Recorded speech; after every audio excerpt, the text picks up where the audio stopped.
여러분 안녕하세요. 김명희 문학TV, 저는 시와 소설을 쓰는 김명희입니다. 오늘은 앞 시간에 이어서 사이판 티니안 현장 특강 제2탄 바로 두 번째 시간입니다. 저는 지난 4월 10일부터 14일까지 사이판과 티니안에 있었는데요. 첫날 사이판 공항 도착한 후 켄싱턴 호텔로 이동해 제가 그곳에 있는 동안 머물게 될 객실 605호에 짐을 풀고 바로 호텔 앞에 마당처럼 펼쳐진 바닷가로 나갔습니다. 저는 작가로서 해변을 혼자 묵묵히 걸어보았습니다. 끝없이 펼쳐진 모래사장을 걷는데 뉘엿뉘엿 해가 지고 있었죠. 그때 참 저는 끝없는 모래사장과 역시 끝이 보이지 않는 수평선을 보면서 만감이 교차했습니다. 자, 잠시 현지에서 촬영한 영상 잠깐 보시고요. 후반에 또 제가 여러분이 시를 쓸 때 주의해야 할 사항 14가지 아주 중요한 요점 짚어드리겠습니다. 자, 함께 영상 보시죠. 출발. 여러분 안녕하세요. 김명희 문학TV, 저는 시와 소설을 쓰는 김명희입니다. 아직 사이판이에요. 여기에서 여러분에게 힐링도 되실 수 있도록 풍경도 보여드리고, 오늘은 제가 노래를 한 곡 불러볼게요. 노래 못하지만, 반주도 없지만 바다니까 바다에 관한 노래를 불러볼게요. 생음악입니다. 보세요. 이렇게 이 망망대해 태평양의 사이판에서 제가 한국어로 노래를 부릅니다. 걸어가면서 부를게요. 엄마가 섬 그늘에 굴 따러 가면 아기가 혼자 남아 집을 보다가 바다가 불러주는 저장 노래에 805 스르르르 잠이 듭니다. 아기는 잠을 고이 자고 있지만 갈매기 울음소리 마음이 설레요. 가득한 굴바구니 머리에 이고 엄마는 모래길을 달려옵니다.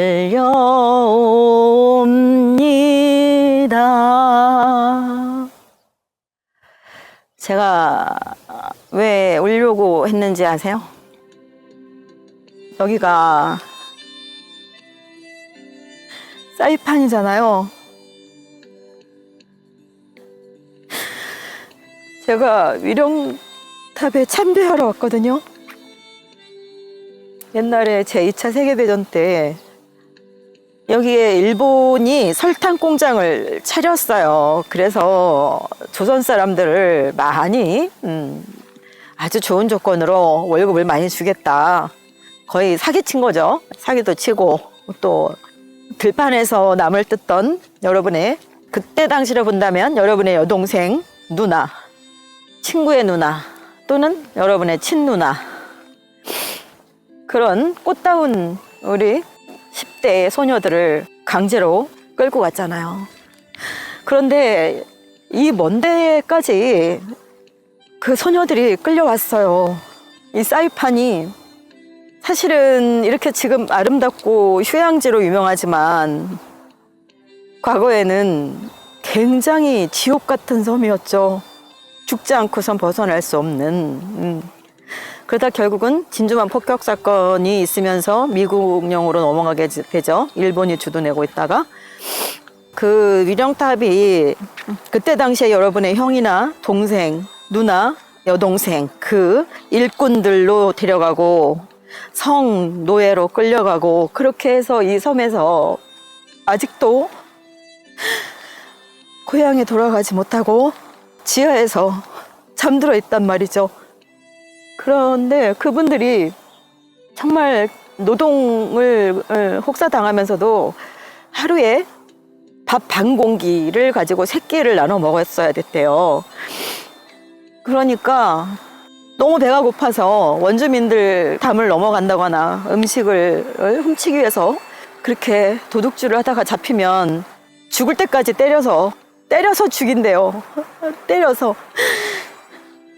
그때 그분들이 이 바다를 보면서 아리랑을 불렀고 섬지박이를 불렀을 테죠.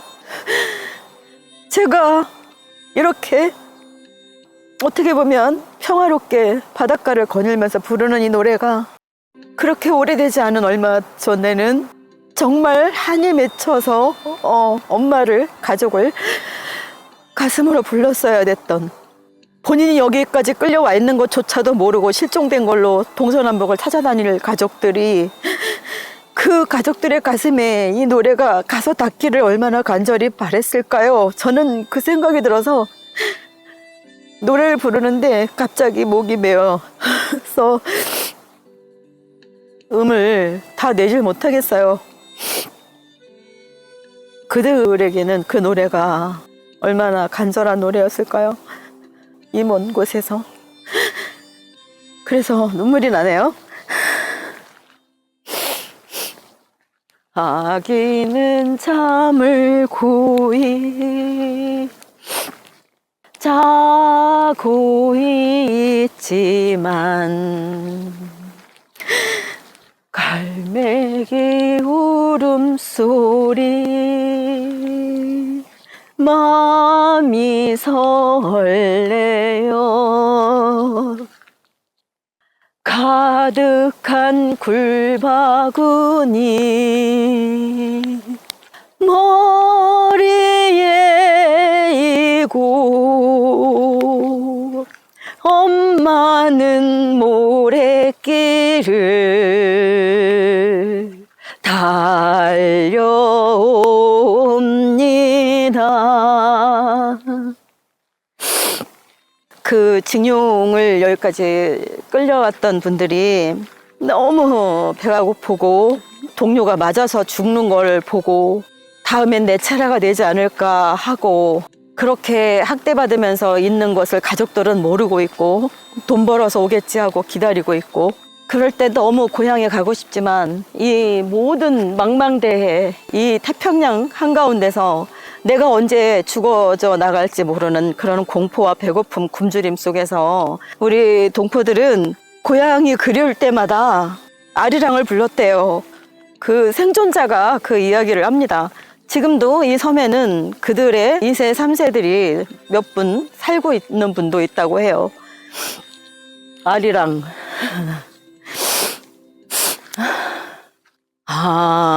아리랑 아리랑 아라리요 아리랑 고개로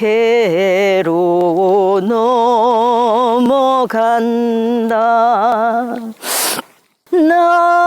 나를 버리고 가시는 님은 심리도 못 가서 발병 난다. 아리랑 아리랑 아라리요 아리랑 고개로 넘어간다. 나를 버리고 가시는 님은 심리도 못 가서 발병 난다. 자, 제가 원래 오늘 영상을 이렇게 청승 떨려고 찍은 건 아닌데요.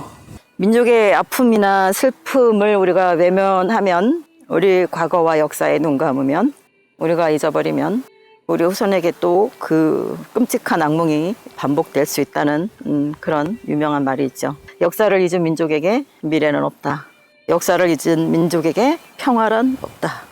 그래서 가장 어떻게 보면 관념적일 수도 있죠. 예. 그러나 그것만큼은, 다른 건 몰라도 나라의 중요성, 민족의 중요성, 국력의 중요성, 그것은 아무리 우리가 강조해도 관념적일 수 없어요. 그 위에 여러분이 있고 우리가 있고 저도 있기 때문이죠. 그래서 오늘은 제가 이번에 사이판과 티니안을 가는 이유는 나의, 우리 조상의, 우리 과거의 아픔, 슬픔, 아직 끝나지 않은 그들의 절규를 여러분에게 배달하기 위해서 왔습니다. 제가 정확히는 모르겠는데 저 뒤쪽에 섬이, 작은 섬이 하나 보여요. 여러분에게는 안 보이는 것 같으네요. 이 사이판 옆에 5km 정도 떨어진 곳에 티니안이 있고, 제가 내일 경비행기를 타고 티니안을 들어가는데 아마 저 섬이 저 섬이 티니안이 아닐까 생각이 듭니다. 보이나요? 저기 뒤에 작은 섬 보이죠? 여기. 그 섬이 티니안이 아닐까 생각이 듭니다. 예, 저 오른쪽 끝에. 예. 저는 이제 저녁을 먹으러 가겠습니다. 예. 호텔에서 제가 아침과 저녁을 신청했기 때문에 점심도 제가 안 먹었어요. 숙소에 있다가 그냥 멍하니 있다가, 저도 사실 피로가 많이 쌓여서 여기 왔는데 막상 하고 싶은 건 많은데 몸이 따라주질 않더라고요. 아무 의욕이 없어요. 그래서 오늘은 아무것도 안 하고 그냥 놀았어요. 예, 빈둥빈둥 침대에서 놀았다가 베란다에서 놀았습니다. 그래서 내일부터는 정말 바빠질 것 같아요. 오늘 저녁 먹고 조금 일찍 자고 내일부터는 좀 더 신속하게 많은 것들을 좀 봐야 될 것 같아요. 제가 또 언제 여기 오게 될지 모르기 때문에. 자, 오늘 김명희 문학TV 사이판 편, 오늘 여기에서 이쯤으로 마치겠습니다. 여러분 안녕. 울어서 죄송합니다. 노래 못 불러서 죄송합니다.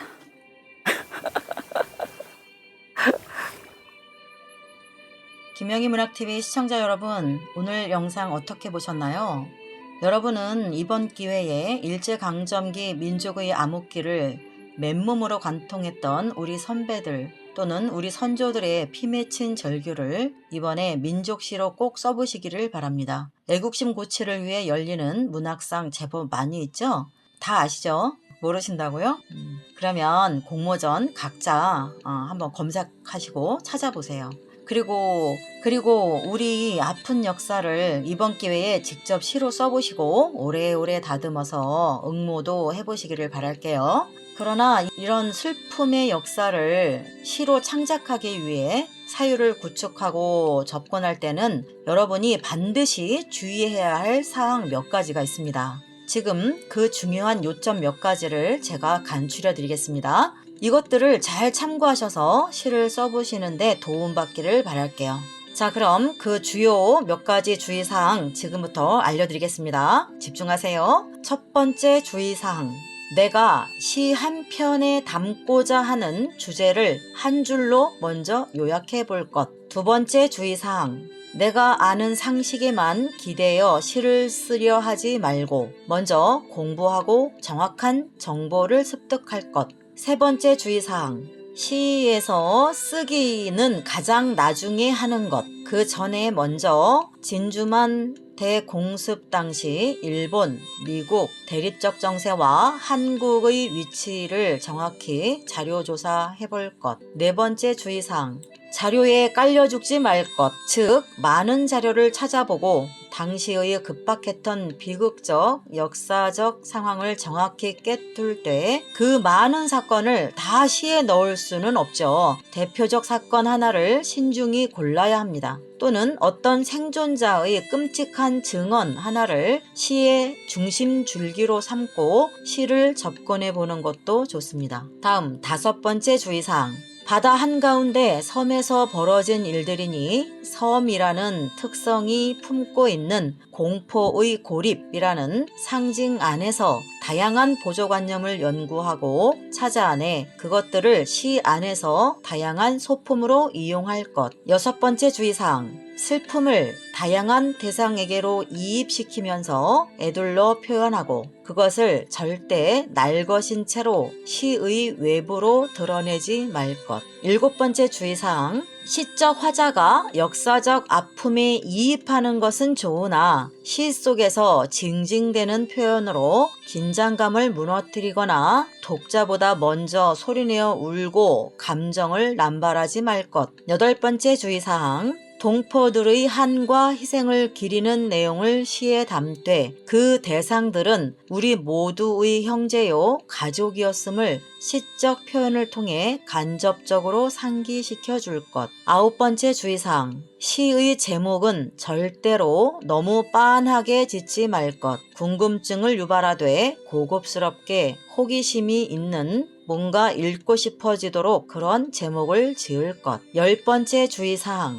과거 민족의 아픔을 대변하는 시를 쓴다 해서 촌스럽게 감탄사나 비통함의 어떤 형용사를 연발한다거나 대놓고 마치 청중에게 웅변하듯 호소하는 듯 시에서 포스터처럼 문자를 남발하거나 어떤 감정적인 언어, 탄성, 애통함을 극적으로 범람시키지 말 것. 11번째 주의사항. 처음 문장부터 마지막 문장까지 절대 집중력을 잃거나 긴장감을 놓치지 말고 침착하고 차분하게 끌고 갈 것. 12번째 주의사항. 남들이 흔히 쓰는 흔하디 흔한 표현들을 절대 따라가지 말고 전혀 새로운 표현으로 나만이 묘사하고 비유할 수 있는 그런 경쟁력을 갖춘 시 한 편을 완성하기 위해 노력할 것. 13번째 주의사항. 시 한 편에 다양한 묘사를 담아보되 직유법은 5회 이상 남발하지 말고 운유법은 3곳 이상 넣어볼 것이며 도치법은 문장 적당한 곳에 3곳 정도 반드시 넣어볼 것.